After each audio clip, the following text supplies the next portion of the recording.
بسم اللہ الرحمن الرحیم۔ بلال پارٹ 4۔ میں نے بارہا رسول اللہ صلی اللہ علیہ وسلم کو نزول وحی کے وقت دیکھا ہے۔ وہ بیٹھے بیٹھے، کھڑے کھڑے، لیٹے لیٹے یا جس حال میں بھی ہوں کانپنے لگتے تھے اور ادھر ادھر کوئی تخلیہ تلاش کرنے لگتے تھے۔ سرد ترین راتوں میں نے ان کے چہرے پر پسینے دیکھے ہیں۔ ایک بار نہیں کئی بار میں نے وہ کرب محسوس کیا ہے جس میں وہ مبتلا ہو جایا کرتے تھے۔ سارے بدن پر لرزہ، پریشانی کے عالم میں اپنی پسلیوں کو زور زور سے بھینچتے تھے۔ کبھی ایک ایک گھنٹہ خاموش لیٹے رہتے، نہ خود کچھ کہتے نہ ہمیں کچھ عرض کرنے کی جرأت ہوتی تھی۔ نزول وحی اچانک ہوا کرتا تھا۔ رسول کریم کو پہلے سے کوئی اشارہ نہیں ملتا تھا۔ کبھی گفتگو کے دوران میں، کبھی اپنے گھر کے اندر چلتے پھرتے، کبھی اونٹ پر بیٹھے بیٹھے۔ ایسے موقعوں پر وہ فوراً اونٹ سے اتر پڑتے تھے اور اپنے آپ کو اپنی عبا میں چھپا لیتے تھے۔ نزول وحی کے وقت کبھی انہیں گھنٹیوں سی آوازیں دیتی، کبھی پروں کے پھڑپڑانے کی آواز اور کبھی زنجیروں کی جھنکار کی آواز۔ ایک فرشتہ ان کی خدمت میں حاضر ہو کر ان سے ہم کلام ہوتا، لیکن ہم جو ان کے صرف ایک ہاتھ کے فاصلے پر بیٹھے ہوتے تھے نہ سن سکتے تھے نہ کچھ دیکھ سکتے تھے۔ رسول پاک صلی اللہ علیہ وسلم اس روحانی تجربے کے کرب سے باہر آنے کے بعد اس الہام کو بیان فرماتے تھے۔ اس پیغام کا ایک ایک لفظ، ایک ایک حرف، ایک ایک زیر زبر من و ان ارشاد الہی کے مطابق۔ اس کے بعد یہ آیات ربانی کسی کھال یا پھر چھال پر یا کسی صاف ہڈی پر جو بھی اس وقت موجود ہو لکھ کر محفوظ کر لی جاتی تھی، بعین ہی جیسے کہ حضرت جبرائیل علیہ السلام انہیں لے کر آتے تھے۔ ایسے موقعوں پر جب میں ان کے کرب کی کیفیت دیکھتا تو مجھ سے برداشت نہ ہوتا۔ کبھی کبھی ان کی محبت کلام الہی کی افادیت پر غالب آنے لگتی۔ میرا جی چاہتا کہ میں ان کے پاس جاؤں اور ان کو اس تکلیف سے نجات دلاؤں، لیکن میرے پاؤں من بھر کے ہو جاتے۔ بندے کی کیا مجال کہ وہ اللہ کے کاموں میں دخل دے۔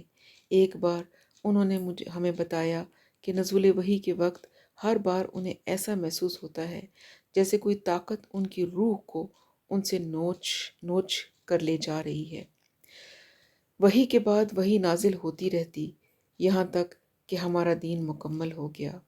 یہ اللہ تعالیٰ کی مصلحت تھی کہ اس نے اپنا پیغام نازل کرنے کے لیے ایک ایسے شخص کو نبوت سونپی جو امی تھا، نہ لکھ سکتا تھا نہ پڑھ سکتا تھا۔ یہ لوگ آخر ہم سے کیوں نفرت کرتے تھے؟ کیوں بغض لیے پھرتے تھے ہمارے خلاف؟ یہ برے لوگ نہیں تھے۔ بات دراصل یہ تھی کہ انہیں ہم سے نہیں، ہمارے تصور وحدانیت سے نفرت تھی۔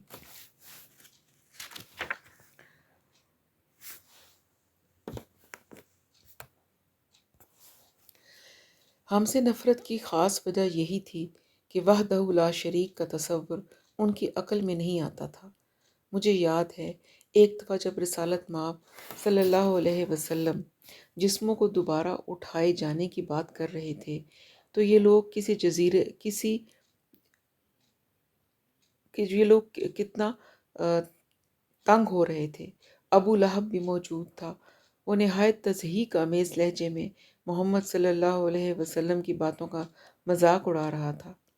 اس دن ابی بن خلف کہیں سے انسانی ہڈی کا ایک بوسیدہ ٹکڑا لے کر آیا۔ اسے اپنی انگلیوں سے چور چور کرتے ہوئے حضور صلی اللہ علیہ وسلم سے کہنے لگا، تم اسے کہتے ہو کہ یہ ہڈی دوبارہ اپنی اصلی حالت میں انسان کے جسم کا حصہ بنا کر اٹھائی جائے گی؟ اس سے بنے گا انسان دوبارہ؟ اور یہ کہتے ہوئے اس بدبخت نے ہڈی کے چورے کو اپنی ہتھیلی سے پھونک مار کر حضور کے چہرے پر اڑا دیا۔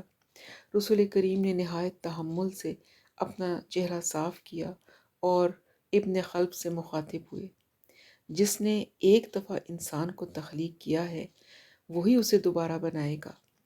اس کے بعد وہ سورت بنی اسرائیل کی 50ویں اور 91ویں آیتیں تلاوت فرمائیں اور اس کے بعد وہاں سے رخصت ہو گئے۔ ابو لہب کا چہرہ غیظ و غضب سے لال ہو گیا۔ اس کا بھاری بھرکم وجود غصے سے تھر تھر کانپ رہا تھا۔ میں اس سے ہمیشہ خائف رہتا تھا۔ اس دن جب اس نے غصے سے گویا زمین اس کے غصے سے لرز رہی تھی، وہ مجھے اور بھی خوفناک لگا۔ شیطان میں بھی شاید تھوڑا بہت علم ہو، مگر اس شخص میں اس کا شائبہ تک نہ تھا۔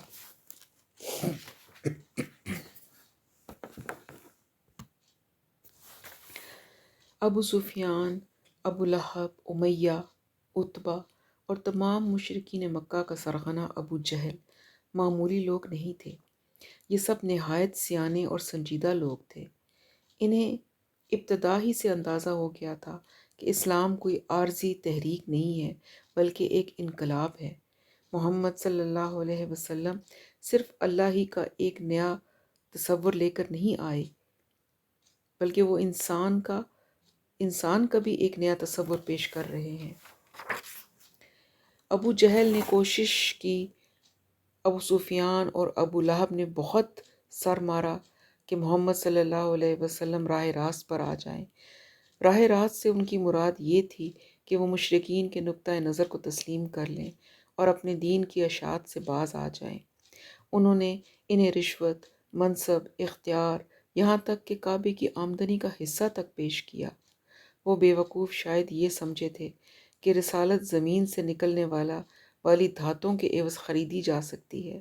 سارے حربے بے اثر ہوئے اور ایک دن مکے کے طول و عرض میں محمد صلی اللہ علیہ وسلم کا یہ اعلان گونج اٹھا: اگر تم میرے دائیں ہاتھ پر سورج لا کر رکھ دو اور بائیں ہاتھ پر چاند، تب بھی پیغام الہی کی تبلیغ سے میں باز نہیں آؤں گا۔ اب تشدد کا ایک نیا دور شروع ہو گیا۔ پہلے سے کہیں زیادہ قساوت لیے ہوئے قتل تک نوبت پہنچنے لگی۔ کوئی دن نہیں گزرتا تھا کہ ہم مسلمانوں پر کوئی نہ کوئی ظلم نہ ہوتا تھا۔ اسلام کی راہ میں سب سے پہلے ایک خاتون کی شہادت ہوئی۔ اسے اسی وقت جنت کی بشارت مل گئی جب ہمارے دشمن ازلی ابو جہل نے جہالت کے جوش میں اس کی پسلیوں میں اپنا نیزہ گاڑ دیا۔ اس کا نام سمیہ تھا، سمیہ بنت خبات، عمار کی والدہ۔ سمیہ کا جرم یہ تھا کہ اس نے حبل کی پرستش سے انکار کر دیا تھا۔ اور بھی تھے جنہیں میدانوں میں کھمبے گاڑ گاڑ کر ان کے ساتھ باندھا گیا، کوڑے مار مار کر شہید کر دیا گیا، یا وہ اوندھے منہ سسک سسک کر مرنے کے لیے چھوڑ دیے گئے۔ اب صورتحال اتنی بدل چکی تھی کہ کچھ کیے بغیر چارہ نہیں تھا۔ مسلمانوں کی صفوں سے ایک ایک کر کے کئی اہل ایمان رخصت ہو چکے تھے یا معذور کر دیے گئے تھے۔ یہ محمد کے لیے لمحہ فکریہ تھا۔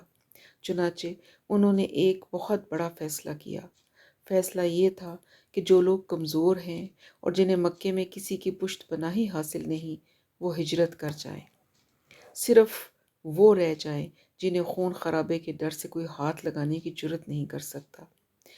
وہ جو کسی مکی خاندان کے فرد تھے یا جنہیں مکے کے کسی خاندان کی سرپرستی حاصل تھی، محفوظ تھے، اسی لیے کیونکہ ان پر ہاتھ اٹھانے سے خاندانی اور قبائلی محاذ آرائیوں کا خدشہ تھا۔ میں ابو بکر کی سرپرستی میں تھا، اس لیے مکے میں رہ سکتا تھا۔ ایک مقررہ رات کو علی کے بڑے بھائی جعفر 83 مردوں اور 70 عورتوں کو لے کر صحرا میں نکل گئے۔ ان میں جعفر کی بیوی اسما بنت امیس بھی تھی، سودا بنت زمعہ بھی، اور مقداد ابن اسود اور بھی بہت سے صحابی، عظیم صحابی اور ام المومنین خدیجہ کے بھتیجے خالد بن حزام بھی شامل تھے۔ وہ مکہ سے ہجرت کر کے حبشہ جا رہے تھے۔ حبشہ سمندر پار میرے اجداد کا وطن تھا، جسے میں نے کبھی نہیں دیکھا۔ اس ملک پر ایک عیسائی بادشاہ نجاشی کی حکومت تھی۔ نجاشی کے عدل کا دور دور تک شہرت تھی۔ یہ چھوٹا سا قافلہ جانے پہچانے رستوں سے ہٹ کر سفر کر رہا تھا، کیونکہ قدم قدم پر دشمنوں سے خطرہ تھا۔ جو راستہ انہوں نے اختیار کیا تھا بڑی صعوبتوں کا راستہ تھا۔ اس پر نہ کنویں تھے نہ کوئی آبادی۔ خالد بن حزام تو راستے ہی میں انتقال کر گئے۔ ان مہاجرین کے بارے میں کہا جاتا ہے کہ ان کے سروں پر گدھوں کے پروں کے علاوہ کسی چیز کا سایہ نہ تھا، اور یہ گدھ راستے بھر ان کے سروں پر منڈلاتے رہتے تھے، اس آس پر کہ کب ان میں سے کوئی نڈھال ہو کر گرے اور ان کا لقمہ بن جائے۔ ایسی بات چھپی کہاں رہ سکتی تھی؟ دن چڑھتے ہی خبر پھیل گئی، ابو جہل کے تن بدن میں آگ لگ گئی۔ اس نے فوراً دارالندوہ میں سے اپنے حلیفوں کو اکٹھا کیا، انہیں غیرت دلائی، اور بالآخر سب سے یہ طے کرا لیا کہ ولید بن عتبہ کی قیادت میں گھڑ سواروں کا ایک دستہ ان کے پیچھے بھیجا جائے، جو انہیں گرفتار کر کے واپس مکے لے آئے، یا پھر ان کو صحرا ہی میں ختم کر دے۔ اس سے چند ماہ قبل بھی 17 مسلمان ہجرت کر کے حبشہ جا چکے تھے۔ ان میں عثمان، حضور کی صاحبزادی رقیہ، ابو سلمہ، مصعب بن عمیر، عبد الرحمن بن عوف اور زبیر شامل تھے۔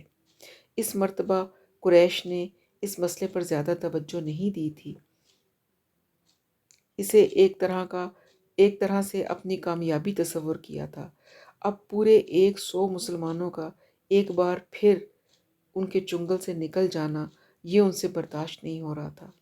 ولید اور ان کے گھڑ سواروں نے صحرا کا راستہ لیا، اور کچھ دور جانے کے بعد انہیں ان کے قدموں کے نشان مل گئے۔ 1 میل تک تو وہ ان کی متوازی چلتے رہے، لیکن اللہ تعالیٰ کو یہ منظور نہیں تھا کہ ان کی راہ میں گھر بار چھوڑنے والے 100 نفوس موذیوں کے ہتھے چڑھ جائیں۔ ہوا یہ کہ دشمنوں کے گھوڑے تک ان کی خوشبو نہ پا سکے، اور جعفر اپنے چھوٹے سے قافلے کو دشمنوں کی تلواروں اور گھوڑوں کے سموں سے محفوظ حفاظت کے ساتھ صحرا سے نکال لے گئے۔ اسے اگر معجزہ کہنا چاہیں تو کہہ لیجئے، میں تو اتنا ہی کہوں گا کہ جعفر صحرا کے چپے چپے سے واقف تھے۔ بالآخر ولید اور اس کے تھکے ہارے گھڑ سوار نامراد ہو کر مکہ واپس آ گئے۔ ان کی آنکھیں سوجی ہوئی تھیں اور سب اپنی ناکامی پر بے حد شرمسار تھے۔ ان کی ناکامی سے ہماری ہمت بڑھی اور ہجرت کو ہم نے باقاعدہ اپنی حکمت عملی بنا لیا۔ 2 4 کر کے قافلے صحراؤں کے راستے پر چلتے چلتے حبشہ پہنچنے جاتے تھے، یہاں تک کہ ہمارے بہت سے ساتھی سمندر پار کر گئے۔ یہ الگ بات تھی کہ وہ حبشہ میں بھی بہت محفوظ نہیں تھے۔ ابو جہل ان کے خلاف منصوبے بنا رہا تھا۔ سرداران قریش نے یہ منصوبہ بنایا کہ شاہ نجاشی کے پاس ایک سفارتی وفد بھیجا جائے جو مسلمانوں کو واپس لائے۔ اس وفد کی قیادت کے لیے انہوں نے قبیلہ سہم کے عمرو بن عاص کا انتخاب کیا، کیونکہ وہ پہلے حبشہ ہو آیا تھا اور شاہ نجاشی اور اس کے چند جرنیلوں اور درباری عہدیداروں سے اس کے نجی مراسم تھے۔ چمڑے کی مصنوعات کی حبشہ میں بڑی پذیرائی تھی، چنانچہ یہ طے ہوا کہ عمر مکہ کی طرف سے نجاشی اور اس کے منصبداروں کے لیے چمڑے کے بیش بہا تحائف لے کر جائے گا۔ تمام شہر سے چمڑے کی بہترین مصنوعات خرید کر عمر کے حوالے کر دی گئیں، اور عمر حبشہ روانہ ہو گیا۔ حبشہ پہنچتے ہی عمر نے ایک ایک کر کے سب منصبداروں سے ملاقاتیں کی، ہر ایک کو بیش قیمت تحفے پیش کیے، اور تحفہ دیتے وقت ہر ایک سے کہا کہ ہمارے شہر کے چند نادان نوجوانوں نے یہاں حبشہ میں پناہ لے لی ہے، ان میں مرد بھی ہیں اور عورتیں بھی ہیں، انہوں نے اپنا آبائی مذہب بھی چھوڑ دیا ہے، آپ لوگوں کا مذہب بھی اختیار نہیں کیا، اپنا ہی ایک الٹا سیدھا مذہب بنا دیا ہے، جیسے نہ آپ جانتے ہیں نہ ہم۔ مکے کے شرفاء نے اس سلسلے میں مجھے آپ کے پاس بادشاہ سلامت سے یہ درخواست کرنے کے لیے بھیجا ہے کہ وہ انہیں واپس مکہ بھجوا دیں۔ آپ سے میری اتنی التجا ہے کہ جب میں بادشاہ سلامت سے ان کے بارے میں عرض کروں تو آپ بھی انہیں یہ مشورہ دیں کہ وہ انہیں ہمارے حوالے کر دیں اور ان سے کوئی بات نہ کریں۔ ہم ان کے عزیز ہیں، خود ہی انہیں سمجھا بجھا لیں گے۔ سب نے عمر کی درخواست مان لی۔ اب عمر شاہ نجاشی کے تحائف لے کر دربار میں پہنچا۔ یہ تحائف منصب داروں کے تحائف سے کہیں زیادہ گراں قدر تھے۔ تحائف پیش کرنے کے بعد عمر نے کچھ عرض گزارنے کی درخواست کی۔ اجازت ملنے پر اس نے اپنا سلسلہ کلام شروع کیا، اسی انداز سے جیسے اس نے جرنیلوں اور درباری منصبداروں سے بات کی تھی۔ سب منصبداروں نے یک زبان ہو کر نجاشی کو مشورہ دیا کہ عمر کی درخواست مناسب ہے، منظور فرمائی جائے۔ بادشاہ نے ان کا مشورہ پسند نہیں کیا اور کہا، وہ ہماری پناہ میں ہیں، ہم نہیں چاہتے کہ ان کے اعتماد کو ٹھیس پہنچے۔ اگر ان کے خلاف کوئی الزامات ہیں تو ہم چاہیں گے کہ انہیں بلوایا جائے تاکہ وہ ان کا جواب دے سکیں۔ اگر الزام درست ثابت ہوئے تو انہیں واپس بھیج دیا جائے گا، اور اگر نہیں تو انہیں اجازت ہوگی کہ وہ جب تک چاہے ہماری پناہ میں رہ سکتے ہیں۔ مسلمانوں کو دربار میں بلانے کے احکامات دے دیے گئے۔ مذہب کا معاملہ تھا، اس لیے نجاشی نے اپنے بشپس کو بھی بلایا، جو اپنے مذہبی کتابیں لے کر دربار میں پہنچ گئے۔ عمر ہر قیمت پر یہ ملاقات رکوانا چاہتا تھا، کیونکہ وہ جانتا تھا کہ نجاشی کے اہل مکہ سے تجارتی اور سیاسی تعلقات ضرور تھے، لیکن دل ہی دل میں وہ انہیں کفار اور بت پرستوں کے زمرے میں سمجھتا تھا۔ وہ ایک خدا کو ماننے والا تھا، کہیں ایسا نہ ہو کہ مسلمانوں کے تصور وحدانیت کی وجہ سے اسے ان سے ہمدردی ہو جائے۔ آج عمر کو ہم فاتح مصر کے لقب سے جانتے ہیں اور ان کے نام کے ساتھ رضی اللہ عنہ بھی کہتے ہیں۔ ان دنوں میں وہ ایک ہوشیار اور چرب زبان نوجوان تھا، اور شاید یہی ضرورت سے زیادہ ہوشیاری اور چرب زبانی تھی جس کی وجہ سے وہ اپنے ارادے میں کامیاب نہ ہو سکا۔ اس کی چالاکی اس کے گلے کا ہار بن جاتی تو سارے کے سارے مسلمان زنجیروں میں جکڑے مکہ کے راستے پر ہوتے اور وہ خود دوزخ کداں بن جاتا۔ رب کریم نے عمر کو ناکام بنا کر اس پر بڑی رحمت فرمائی۔ مہاجرین دربار میں داخل ہوئے تو پہلی ہی نظر میں وہ نجاشی کو اچھے لگے۔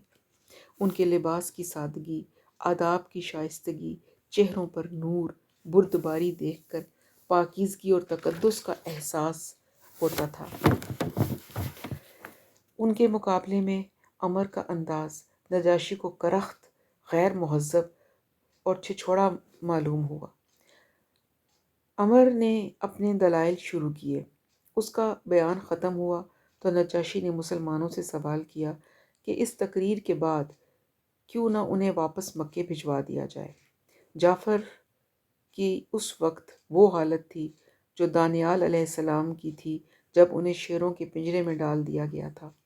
وہ بات کرنے لگے تو پہلے ان کی زبان لڑکھڑائی، پھر الفاظ ٹوٹنے لگے۔ سلسلہ کلام جاری رکھتے ہوئے ذرا آگے بڑھے تو ٹھوکر لگ گئی، یوں لگتا تھا کہ حالات ان کا ساتھ نہیں دے رہے۔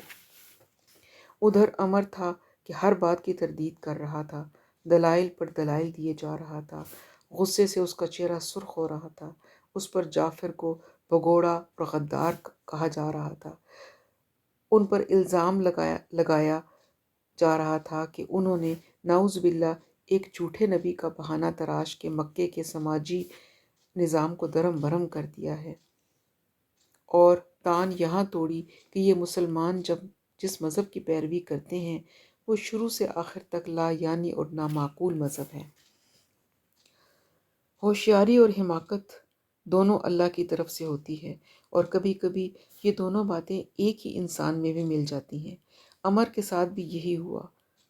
اس کی فتح ہی اس کی شکست ثابت ہوئی، مگر آج تاریخ کے دوسرے سرے پر بیٹھے ہم کہہ سکتے ہیں کہ اس کی شکست ہی اس کی فتح ثابت ہوئی۔ ہوا یوں کہ جعفر نے عیسیٰ علیہ السلام کا بیان شروع کیا۔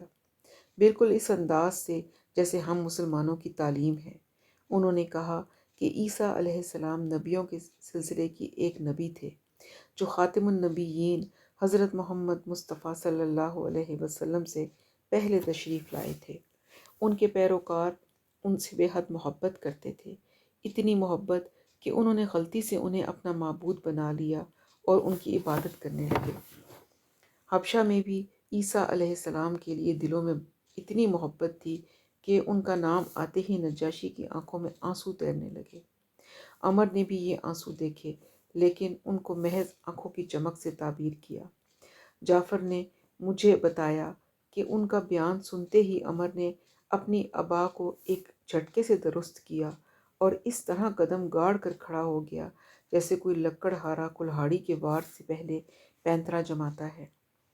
یہ موقع تھا کہ عمر کو اپنی آخری حجت پیش کرنے کا، جو اس نے نہایت ہی حتمی اور فیصلہ کن انداز میں پیش کی۔ یہ لوگ آپ کے پیغمبر کے بارے میں غلط بیانی سے کام لیتے ہیں۔ یہ کہتے ہیں کہ وہ دوسرے پیغمبروں کی طرح سے ایک پیغمبر تھے۔ یہ لوگ انہیں خدا کا بیٹا بھی تسلیم نہیں کرتے۔ آپ نے خود سنا ہے کہ یہ ان کی معبودیت سے منکر ہیں، اور یہ لوگ یہ بھی کہتے ہیں کہ وہ شہید نہیں ہوئے تھے۔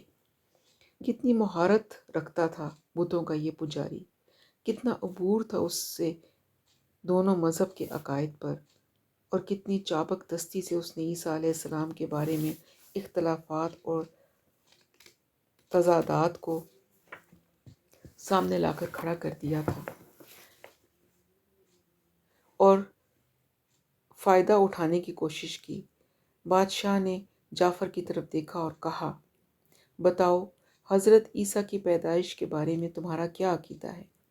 یہ کہتے ہوئے اس نے ہاتھ کے اشارے سے محافظوں کو کہا کہ وہ جعفر کو آگے لے آئیں، لیکن جعفر اشارہ دیکھتے ہی خود محافظوں کے درمیان سے نکل کر آگے آ گئے۔ قرآن حکیم میں حضرت عیسیٰ علیہ السلام کے بارے میں جو تحریر ہے وہ میں پیش کر دیتا ہوں، اس کے علاوہ مجھے کچھ علم نہیں۔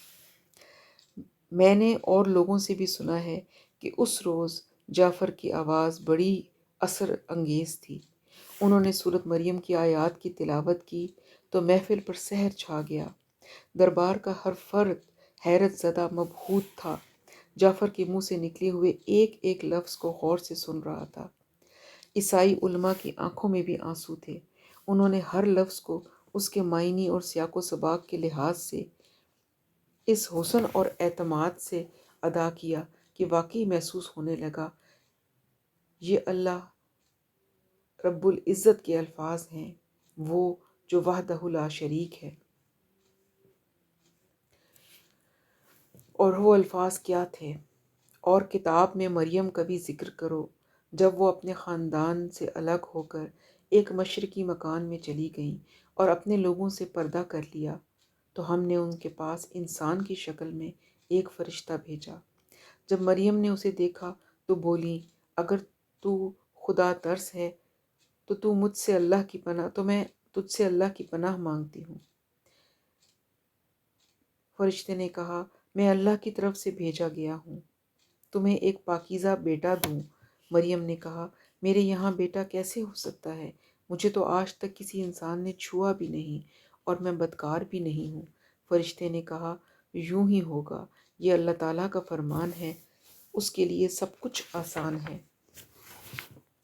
اور وہ بچے کو اسی صورت میں پیدا کرے گا تاکہ اسے لوگوں کے لیے اپنی نشانی اور رحمت بنائے، اور یہ سب طے ہو چکا ہے۔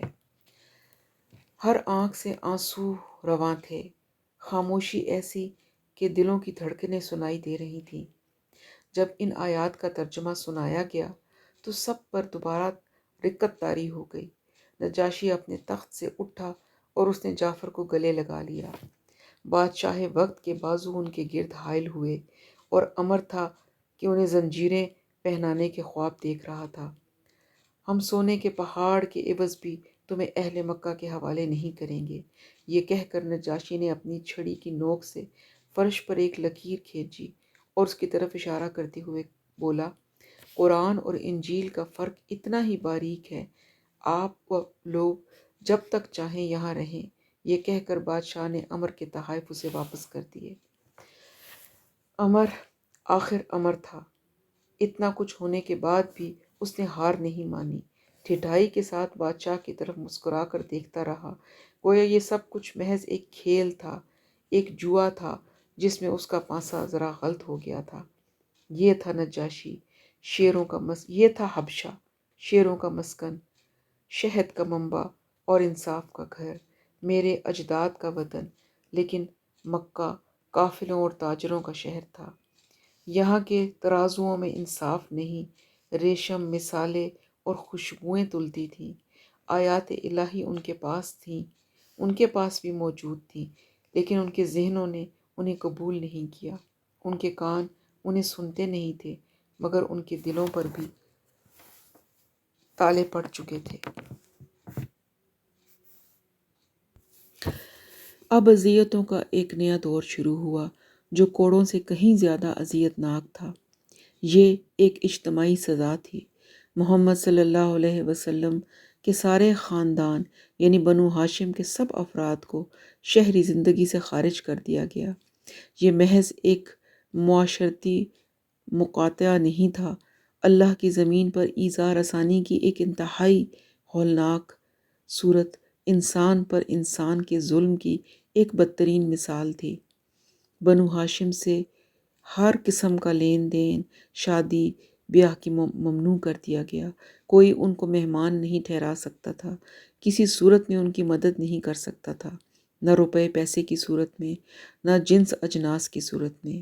نمک اور شکر کی چٹکی بھی انہیں نہیں دی جا سکتی تھی، یہاں تک کہ کوئی انہیں سایہ تک مہیا نہیں کر سکتا تھا۔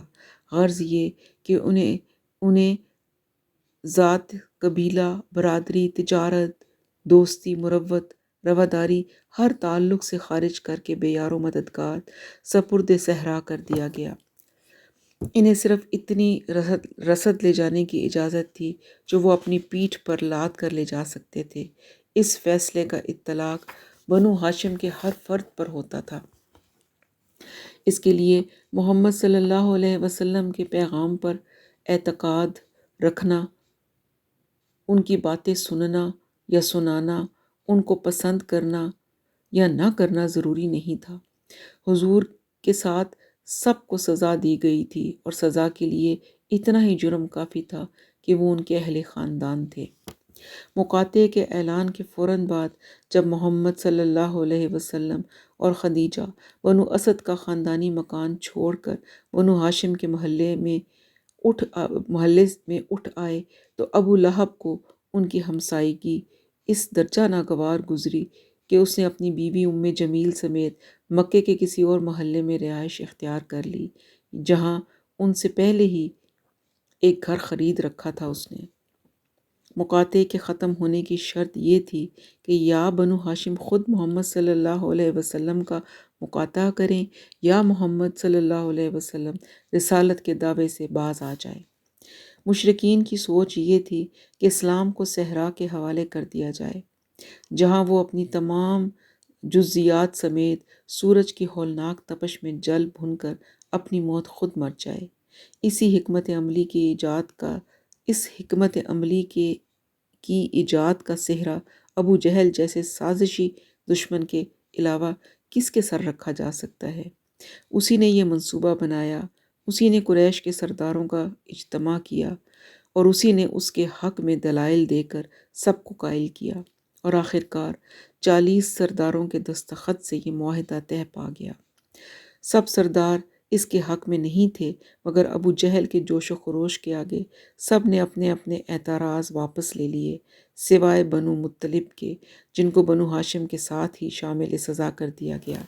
یہ تھا سفارت حبشہ کی ناکامی پر ابو جہل کا رد عمل۔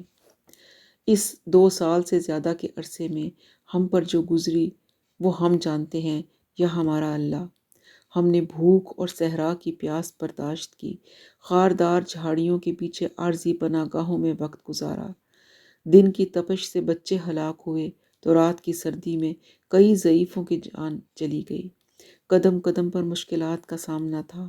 آسمانوں سے ہم پر موسیٰ علیہ السلام کی امت کی طرح کوئی من و سلوہ نہیں اترتا تھا، لیکن ہم نے حوصلہ نہ ہارا اور ہر اذیت برداشت کرتے رہے۔ اس برداشت میں بھی ہمارے لیے سبق تھا کہ اگر صحبتیں بالکل ہی انسان کی کمر نہ توڑ دیں تو وہ آزمائشوں سے مضبوط تر ہو کر ابھرتا ہے۔ ہمارے لیے یہ سبق شاید منو سلوا سے بھی بہتر تھا۔